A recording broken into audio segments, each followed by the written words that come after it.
এগুলো কিসের দলিল? তুমি বুঝবে না। বুঝবো না বলেই তো জিজ্ঞেস করছি। দাদা ভাইয়ের একটা সই নিয়ে রেখেছিলাম দলিলে। আমার একদম আর কোনো টেনশন নাই এখন। কালকে বাবা বাড়ি ফিরে যাবে। তোমার বাবা বাসাটা ডেভেলপারদের দিয়ে দিয়েছিল, ওনারা কি কাজ শুরু করেছে? কেন বলো তো? বাবা যেভাবে বললেন আমার মনে হয় বাবার কথাটা রাখা উচিত। তুমি যেতে যাচ্ছ যাও, আমার কথা না ভাবলেও চলবে। গত রাতে তুই বৌমার সাথে যে আচরণটা করেছিস সেটা তুই কখনো করতে পারিস না। গতকালের ব্যাপারের জন্য আমি সরি। তাহলে কি বৌমা যাবে? না, ওই বাড়ির সাথে আমি কোনো রকম সম্পর্ক রাখতে চাচ্ছি না। কারণ? ওরা মিথ্যা বলেছিল, এটাই সবচেয়ে বড় কারণ। আমি চাইলে ওকে ছেড়ে দিতে পারতাম, কিন্তু আমি তা করছি না। কি হলো? আনিস, তুই যদি এমন সিদ্ধান্ত নিয়ে থাকিস তাহলে আমি তোকে ছেড়ে গ্রামের বাড়িতে চলে যাব। আর কিছু থাক না থাক, ভিটেটা তো অন্তত আছে। মা, হ্যাঁ, এইভাবে তুমি কারো উপর চড়াও হতে পারো না।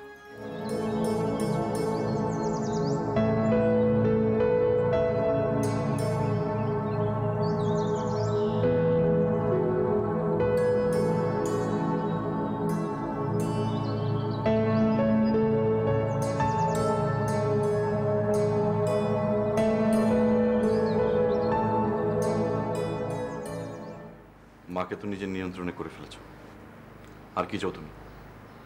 তুমি কি বলছো না বুঝে এসব? মার সাথে তোমার কি কথা হয়েছে সেটা তো তুমি ভালো জানো, আমি কি করে জানবো বলো?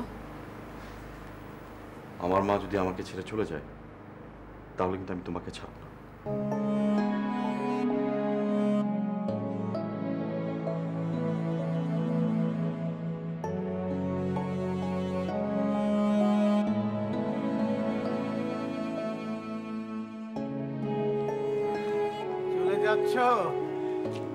বন্ধু, আমি কোথায় যাব? আমার তো যাওয়ার জায়গা নেই, আমাকে সারা জীবন এখানেই থাকতে হবে। যাও, আবার দেখা হবে চাঁদনি রাতে, দুজনে বসে বাদাম খাবো।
বুঝলেন ভাবি, এই হচ্ছে আমাদের কামরুল হাসানের গল্প। হ্যাঁ, বুঝলাম। ভাবি, আজ তাহলে উঠি। না খেয়ে যেতে পারবেন না, অনু নিজের হাতে রান্না করছে, জামাই আসবে, একসাথে সবাই খাবো। রওশন চলে গেল কেন? আশ্চর্য, ওর স্বামী এসছে, বাসায় তো কাজ থাকতে পারে না। তাই আমি দিচ্ছি।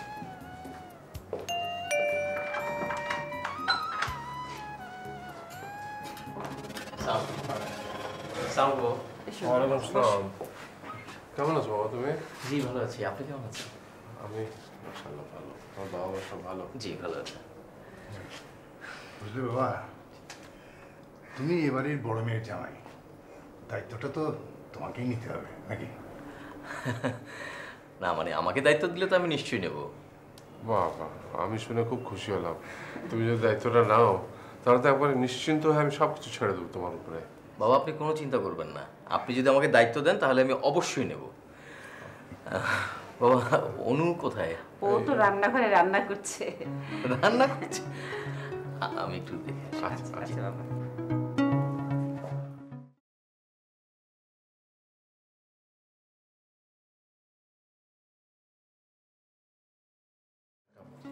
চা এটাই তো শেষ হয়নি।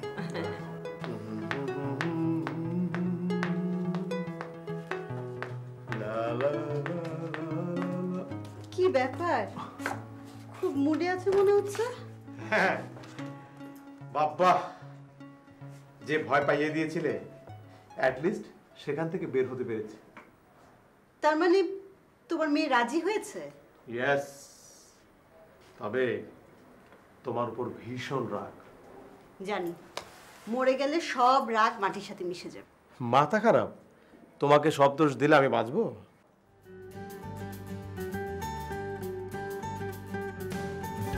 তোমার তাকানোর স্বভাবটা ওরকমই আছে।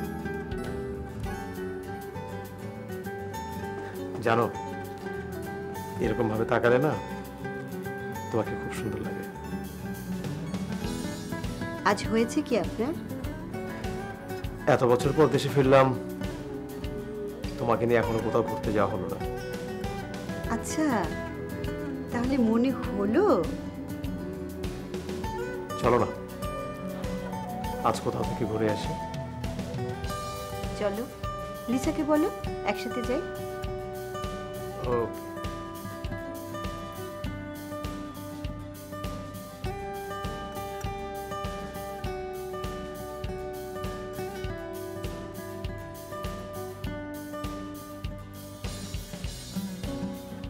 গেম খেলছি বাবা। শোনো অনু, তোমার হাতের রান্না কিন্তু খুবই সুপার, খুব টেস্ট। এই পর্যন্ত কতদিন খেয়েছো? আর 10-12 দিন। আর তাতেই একেবারে টেস্ট মুখে লেগে আছে। আমার শাশুড়ি তো আমাকে রান্নাই করতে দেন না, না হলে আমি তোমাকে রোজ রান্না করে খাতাম। ঠিক আছে, মাকে বলে দেবো। না না, এসব বলার দরকার নেই। আচ্ছা, তুমি কি আজকে রাতে থাকবে? থাকি, কালকে সকালে চলে যাব। ওকে। এখন শো। তার একটু পরে শেষ করে নিই। দেখো না, আর অফ করো না।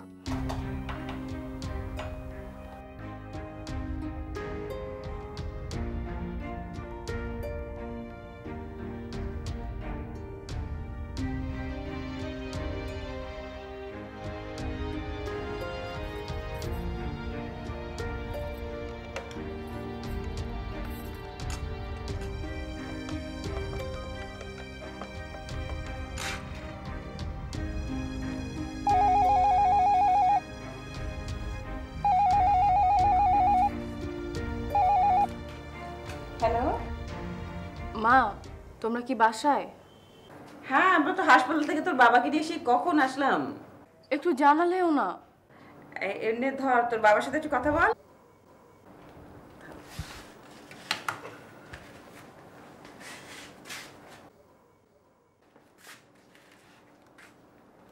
হ্যালো।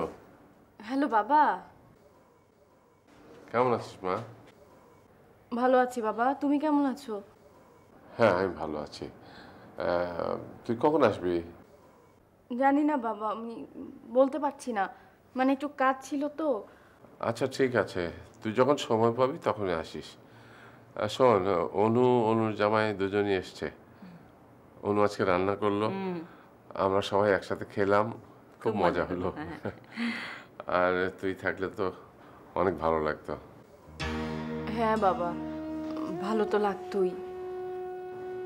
কি রে, কোনো সমস্যা হয়েছে নাকি? না বাবা, কোনো সমস্যা হয়নি, আমি ভালো আছি।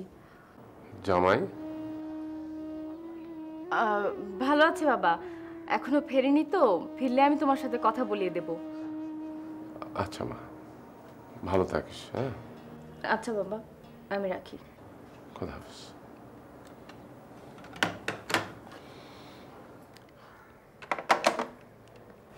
আমি কারোর সঙ্গে কোনো কথা বলতে পারবো না। হ্যাঁ আমি জানি তো তুমি কথা বলবে না, সেজন্যই বাবা বলাতে বাবাকে সান্ত্বনা দেওয়ার জন্য আমি বললাম। তোমার বাবাকে সান্ত্বনা দিতে হবে কেন? তোমার বাবা কি বাচ্চা মানুষ যে কথা কথা সান্ত্বনা দিতে হবে? আনিস, বাবা মাত্র সুস্থ হয়ে ফিরেছেন। এর মধ্যে উনি যদি জানতে পারে তুমি আমাকে এভাবে আটকে রেখেছো, কোথাও যেতে দিচ্ছ না, তাহলে আবার পাগল হয়ে যাবেন। ভালোই ঢং করতে জানেন তিনি। আনিস প্লিজ, তুমি আমার বাবাকে নিয়ে এই ধরনের কোনো কথা বলবে না। কি আর বলবো? Please Anis, please. সব ফেক। তোমরা সবাই খোলস পরে থাকো। প্লিজ দয়া করে খোলস থেকে বের হয়ে আসো। মিথ্যাচার করো না।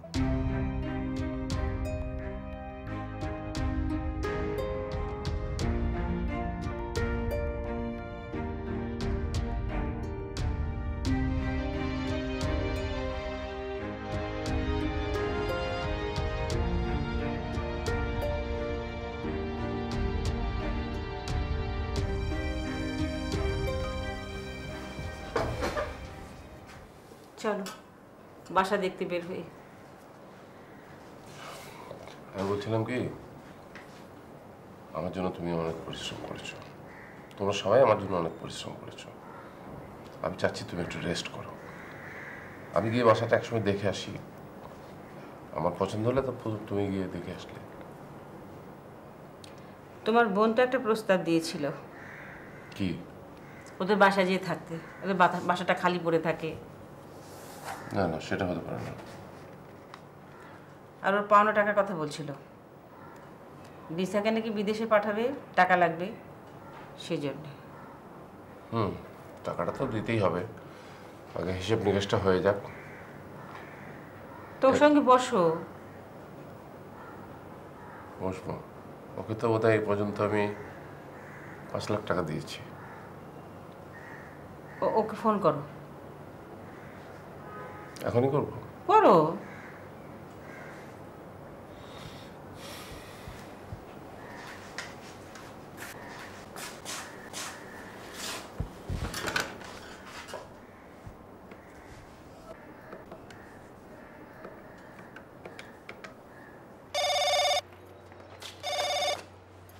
হ্যালো। রোশন? হ্যাঁ দাদা ভাই। কেমন আছিস রে? ভালো। তুমি কেমন আছো দাদা ভাই? আমি ভালোই আছি। আজহার, লিসা ওরা সব ভালো আছে তো? সবাই ভালো আছে। শোন, ওই তোর ভাবি বলছিল তোর পাওনার টাকাটা। হ্যাঁ দাদা ভাই, টাকাটা আসলে ইমিডিয়েটলি দরকার। হ্যাঁ, আমি টাকাটা দিয়ে দেবো, একটু আয় আমরা বসে একটু হিসাবটা করি। দাদা ভাই, আমার কাছে তো আলাদা করে হিসেব লেখা নাই, মানে ওই চেকের কাউন্টার পার্টে লেখা আছে। না মানে তারপরেও একটা হিসাব তো নিশ্চয়ই আছে, তাই না? হ্যাঁ আছে আছে। তাহলে তোর সময় মতো একসময় আয়, আমরা হিসেবটা করি। হ্যাঁ ঠিক আছে দাদা ভাই, আমি আসবো। আচ্ছা রাখি তাহলে। হ্যাঁ আচ্ছা আচ্ছা রাখি। কার সঙ্গে কথা বলছিলে?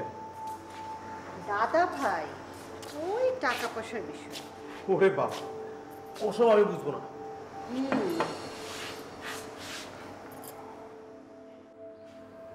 দাদা ভাই নিজে থেকে টাকাটা দিতে যাচ্ছে, আমি ঠিক বুঝতে পারছি না। শোনো, তোমার মেয়ের বিদেশ যাওয়া কিন্তু কনফার্ম। কাল ভিসার জন্য অ্যাপ্লাই করছি। করো।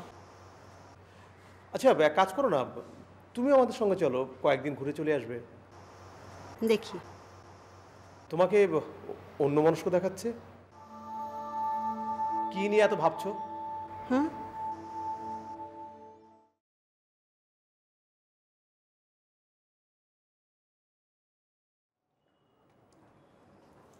আমার মনে হয়েছে এতে তোমার উপকারী হবে, সেজন্যই প্রস্তাবটা তোমাকে দেয়া। অবশ্য এর আগে ভাবিকেও আমি বলেছি। জি, ভাই আমাকে একবার বলেছিলেন। তুমি ব্যাপারটা নিয়ে একটু ভেবে দেখো। হ্যাঁ, নিজেদের মধ্যে হলে তো খুবই ভালো হয়। কিন্তু আমি কমিট করেছি তো, পরে যদি আবার। হ্যাঁ, ওরা বলছিল যে এই মাসের মধ্যে কাজ শুরু করতে না দিলে ডিড ক্যান্সেল করে দেবে। আর ওদের ক্ষতিপূরণ দিতে হবে। না না না না, এভাবে তো বলতে পারে না। জমির মালিক অসুস্থ, তাকে তো এভাবে থ্রেট করতে পারে না। ঠিক আছে, আমি দেখি ওদের সাথে একটু কথা বলে দেখি। ঠিক আছে, তুমি ওদের সঙ্গে কথা বলো।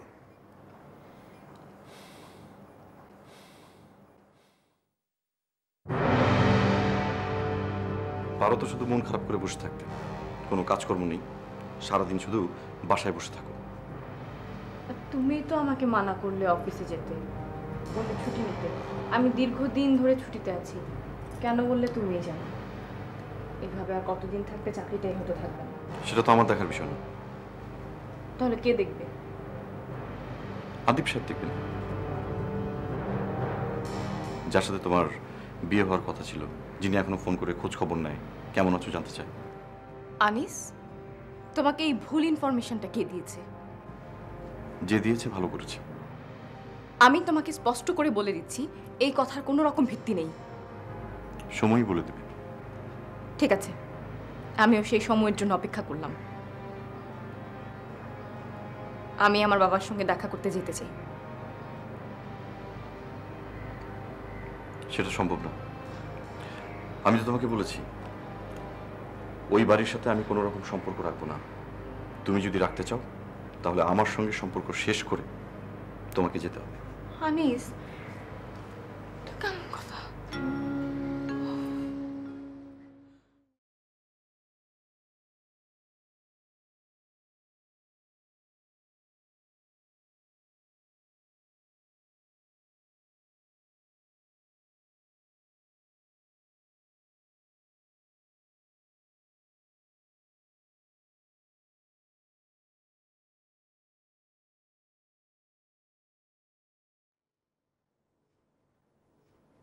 চলো আমরা একটু বিয়ানের বাসা থেকে ঘুরে আসি।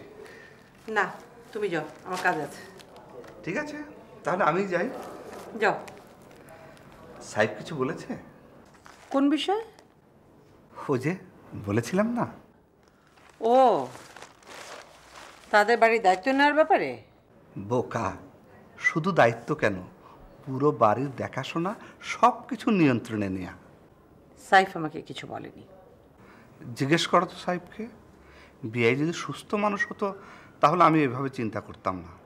সাহেব যদি এখনই সব কিছু বুঝে না নেয় তাহলে রওশন ওদের সব সম্পত্তি নিয়ে নেবে, কিছুই পাবে না অনুলেখা ভূমিকা। স্যার, আপনি সুস্থ হয়ে উঠেছেন আলহামদুলিল্লাহ, কিন্তু সমস্যাটা হচ্ছে স্যার, ইমোশন দিয়ে তো আর ব্যবসা হয় না। এই বাড়ির কাজ শুরু করার কথা ছিল 6 মাস আগে। আমরা প্রায় সবগুলো অ্যাপার্টমেন্ট সেল করে দিয়েছিলাম। কাজের দেরি দেখে ক্লায়েন্টরা সব টাকা ফেরত চাচ্ছে।